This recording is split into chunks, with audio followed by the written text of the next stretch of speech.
আসসালামু আলাইকুম প্রিয় দর্শক।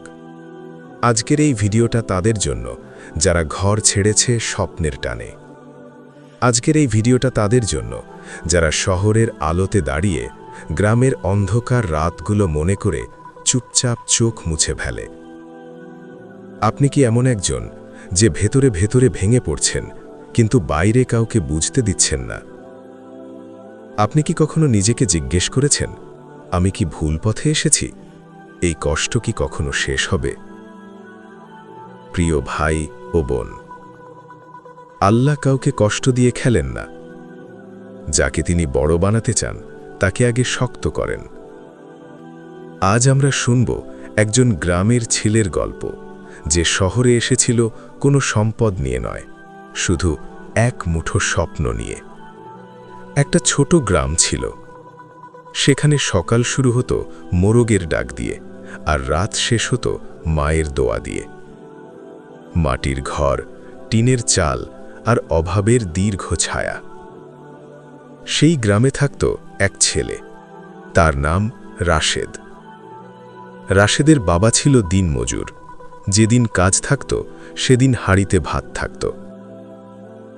মা সারাদিন কাজ করত, আর রাতে নামাজ শেষে ছেলের মাথায় হাত রেখে নীরবে দোয়া করত। রাশেদ পড়াশোনা ভালোবাসত, কিন্তু বই কেনার টাকাও সবসময় থাকত না। সে মাটিতে বসে পড়ত, কখনো বাতির আলোতে, কখনো চাঁদের আলোতে। সে ভাবত, আমি এমন কিছু হব যাতে আমার পরিবার এই কষ্ট আর না পায়। একদিন রাশেদ সিদ্ধান্ত নিল সে শহরে যাবে। এই সিদ্ধান্ত সহজ ছিল না। মা চুপচাপ কাঁদছিলেন, বাবা শুধু বললেন, সততা ছাড়িস না। গ্রাম ছাড়ার দিন রাশেদ মাটির দিকে তাকিয়ে বলল, আমি আবার ফিরব, কিন্তু ব্যর্থ হয়ে নয়। বাসে উঠে জানালার পাশে বসে সে একবারও পেছনে তাকায়নি, কারণ সে জানত পেছনে তাকালে চোখের পানি থামবে না।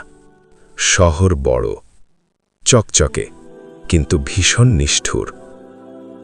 এখানে কেউ কারো নয়। চাকরি নেই, পরিচিত নেই, থাকার জায়গা এক কামরা ঘর। দিনে দিনে অপমান, রাতে রাতে কান্না।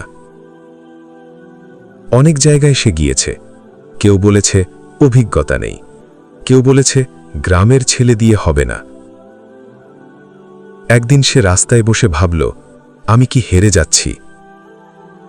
ঠিক তখন সে আকাশের দিকে তাকিয়ে বলল, হে আল্লাহ, আমি শুধু তোমাকেই ভরসা করি। আল্লাহ শুনলেন। একটা ছোট কাজ পেল সে। বেতন কম, কিন্তু হারাম নেই।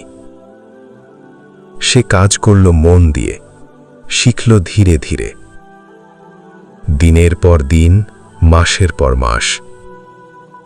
কেউ দেখেনি তার ঘাম, কিন্তু আল্লাহ দেখেছেন। আজ রাশেদ সফল। সে এখন শহরে দাঁড়িয়ে গ্রামের বাড়িতে হাসি পাঠায়। মায়ের চোখে এখন আর দুশ্চিন্তা নেই।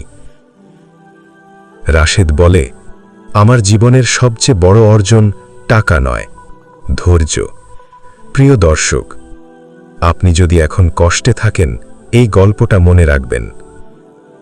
গ্রাম থেকে আসা মানে ছোট হওয়া নয়। স্বপ্ন দেখা মানে দুর্বল হওয়া নয়। আল্লাহ যাকে কষ্ট দেন তাকে একদিন সম্মান দেন। হাল ছাড়বেন না, দোয়া ছাড়বেন না, ধৈর্য হারাবেন না। একদিন এই কষ্টই আপনার সবচেয়ে বড় পরিচয় হবে। হে আল্লাহ, যারা ঘর ছেড়ে স্বপ্নের পথে নেমেছে তাদের অন্তর শক্ত করো। হালাল পথে সফলতা দাও।